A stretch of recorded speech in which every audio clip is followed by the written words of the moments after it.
This is the 2021 Oak Ridge Row for Masters. All kinds of states come here, so you can see all the license plates of all the cars that show up at the races. A lot of rowing clubs, a lot of different boat manufacturers. You can see all the different sculls. There's all kinds of singles, twos, fours, eights. It's quite an event. A lot of people, a lot of competition. These are some of the singles. I took these videos. They had a screen that people could come and look at, so the quality of the video isn't great because I'm basically videoing a video on a screen outside, but you get a much better view of some of the racing. And so there were some really good singles in these races. Some of the races were extremely close, and some of the might be towards the back, but they might win because of the handicap. I raced, when you got the older age, you get a bigger handicap, so you don't know exactly where you are until the handicaps are in, but you can see the strength and some of these rowing people, how good they are. They're launching their boat for their doubles race.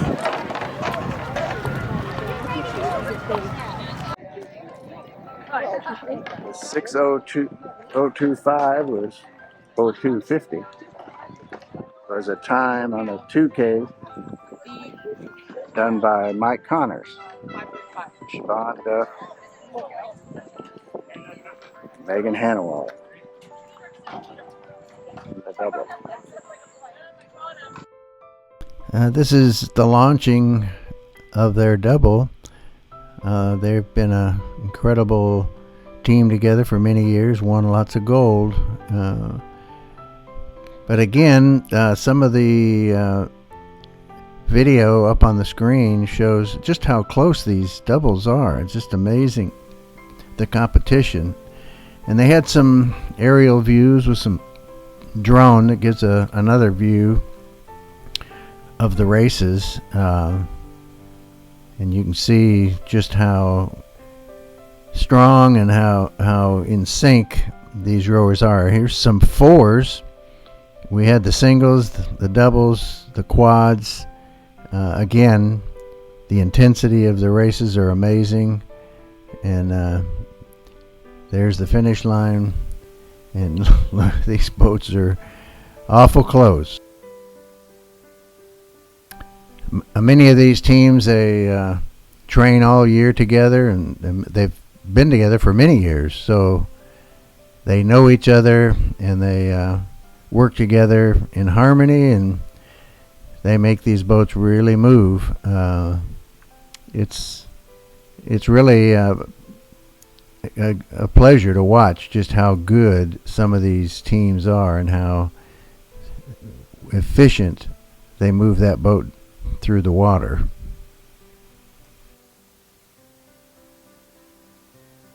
Again, this is an aerial view with a drone of the fours. You really get a good sense of how they row together and how competitive the races are when you can get these views. The video isn't great because I'm basically videoing a screen, but you can really see how well they work together and how efficient they are. But it's one of the faster boats. They also had some cameras down on the water, so you get a closer view of the teams working together, and just really how competitive these races are.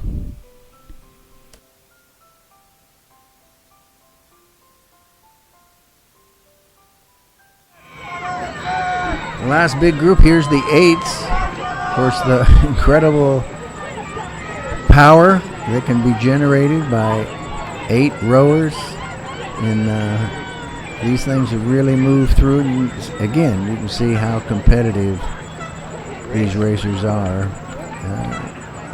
Okay, We're here with Susan Smith at the Oak Ridge Masters National Rowing Championship. So it's a privilege because Susan's not only a rower, she's head of all the domestic rowing events, right? That's correct. So she's got some insights into this sport. And there's videos up on our channel we did yesterday of some gentlemen that got into this sport after age 70. I was amazed. Amazing, isn't it? Yeah.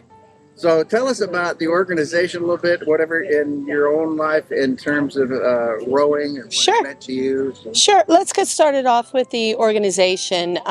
U.S. Rowing is the national governing body of rowing for the United States. And what that means is that we've got responsibility for seeding a senior national team. We just finished up the Olympics. It was a disappointing performance for us, but it's also a developing year. Coming off of COVID, it was extremely challenging for these athletes to extend their year. So, we're looking ahead to Paris in 2024.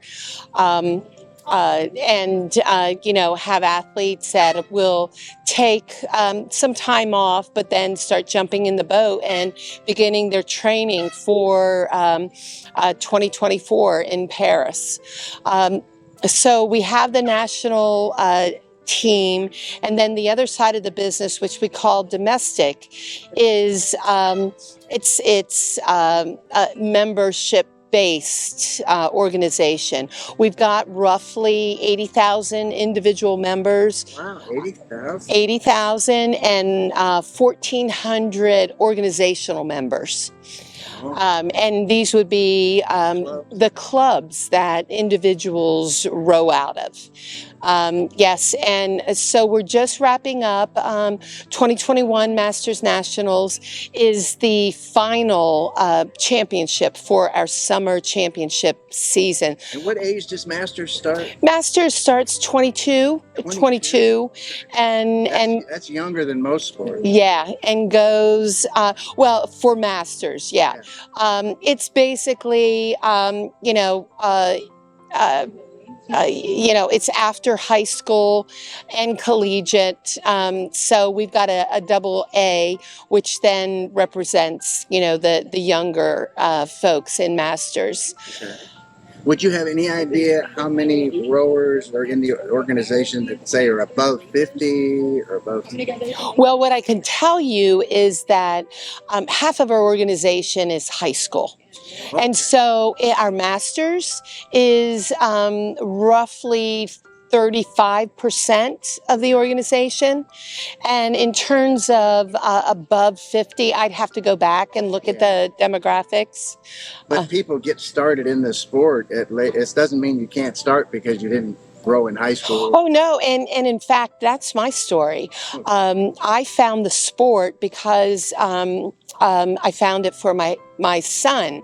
He was in middle school, hadn't really found a sport, and I had worked in a former career with a fellow who was in the men's 8 in LA that won the silver medal. Oh, and yeah, and so I got to be friends with him. He was teaching kids still, at night how to row, and I thought, wow, that's a pretty cool sport. Maybe someday I'll have the opportunity. Maybe my kids will have an opportunity to row. Fast forward 20 years, and our son had not found a sport, and I thought, I wonder if there's a Learn to Row camp. There was. He loved it, ended up doing really well. Then I got pulled in. I then started a junior rowing club, then a scholastic club. Our son actually went on to represent the United States on the junior national team, then U23. And when he went off to college, I said to my husband, well, now it's our turn. And I was in my 50s, hadn't gotten into a boat.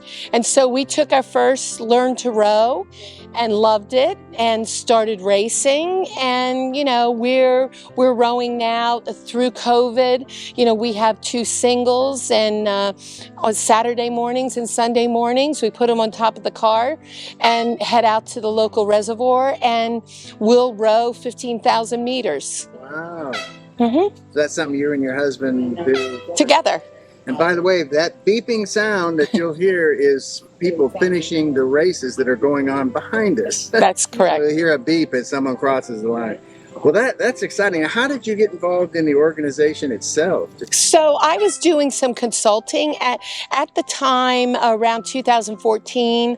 I was doing some consulting on web design and internet marketing, and the current CEO asked me if I wanted to take on the job as Director of Member Services, and I said yes. And then, I guess the rest was history. Yeah. So I've been at U.S. Rowing since then. Started out as the Director of Member Services. Then in 2017, when we were looking for a new CEO, they asked me to step in as interim CEO as we found that person. Then I was appointed as the chief domestic officer. So I was running the whole domestic side of the organization. And then in 2020, again, we found ourselves looking for a CEO, and I stepped in for 11 months to be interim CEO. That's great. So you have quite a history. Yeah. So you began by looking for a sport for your son. Right. He got in it. Then right. You and your husband got in it. Correct. Then you run the organization. Yeah. So you've gone from A to Z in this U.S. rowing. What would you say to those people that are watching that, have an interest in getting in shape, but they're intimidated, scared, whatever, and rowing is not easy. I mean, it is not easy. And so often people will say, well, I'll start once I get into shape. You really don't need to. I mean, just go out, look for a Learn to Row program. You can go on the U.S. Rowing site, usrowing.org, and we have clubs listed there. Just, put in the town you live in and the radius that, you're searching for, and up will pop local clubs. Yeah. And you just get in touch with them, and they'll be offering Learn to Row, and you're going to be learning. Some of them are a couple of days, some of them are a week long, and it just gives you an opportunity to get in a boat and decide whether you like it or not. Again, I started there and loved it, and ended up then started racing. So went from nothing, Learn to Row, to racing. Wow. Do your husband, you race with your husband sometimes? No. It's not good for the marriage. We actually had a double. We had bought my son, his boat was a pair, and so we had a pair and double riggers, and we got into Barry and I rode together a few times and decided that probably 2 singles were better for us. It's like a bicycle built for 2 also. It just wasn't for us. Yeah. Yeah. I hear you. Yeah. The other thing we like to ask people is, do you have any deep-seated feelings or emotions or spiritual beliefs that help drive you and move you towards getting involved in these things? Yeah, well, I think rowing itself is a spiritual experience. I'm an early morning riser, and I can't tell you a better way for me to start my day.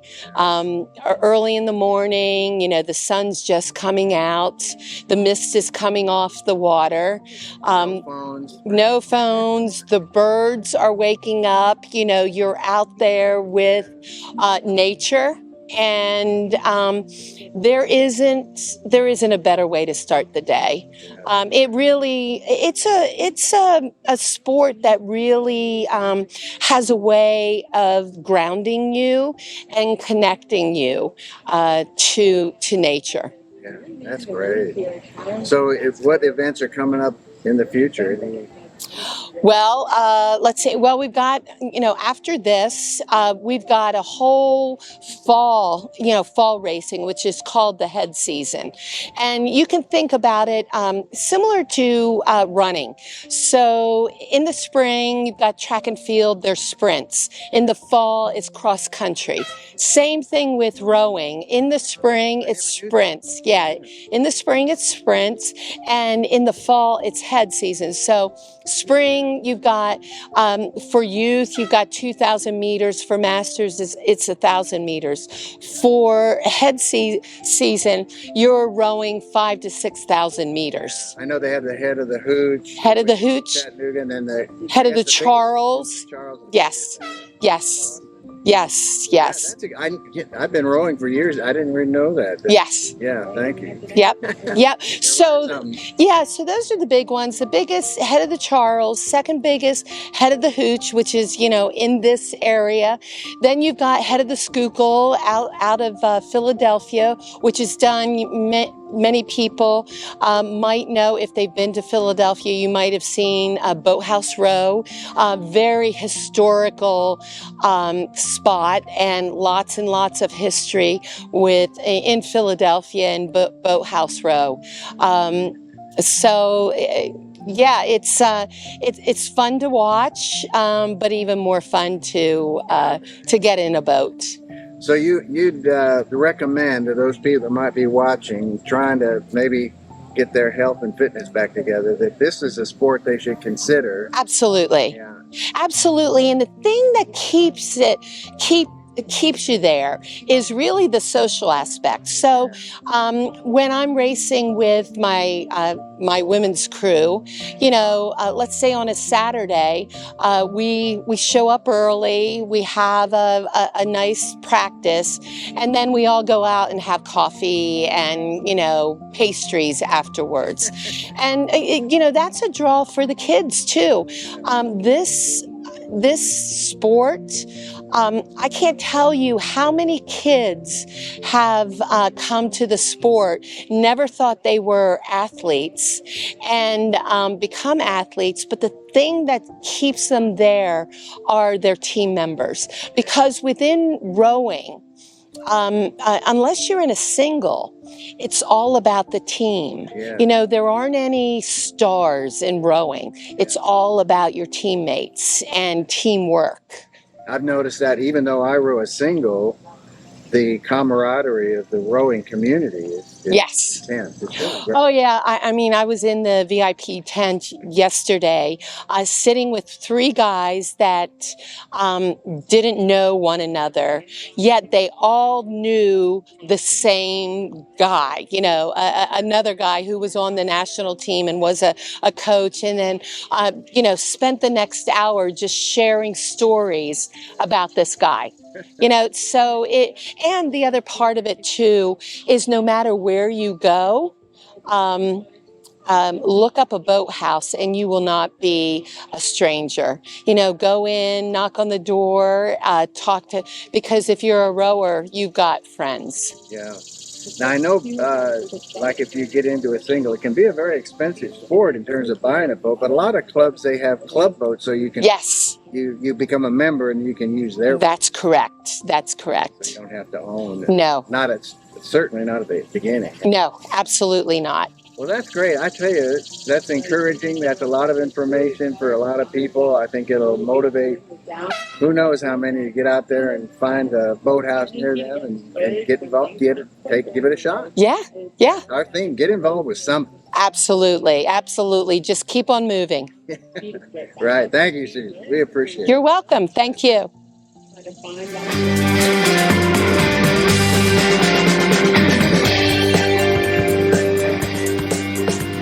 We want to thank you for watching redefiningaging.us. I'm John Disterdick, your host. And our goal for the series is It's pretty simple. We just want to enhance the quality of people's lives. So if you know of an event that you think would be one for good for us to cover, please fill out the form on our website, and not only the event and what it is, where it is, when it is, and if there's a person you know that you think would be a good person for us to do a testimony on in some event, please let us know. And if you want a fuller description of my testimony, you can either go to johndisterdick.com and look under ministry, or you can go here at redefiningaging.us. We appreciate your viewership. God bless, and hope to see you on more shows.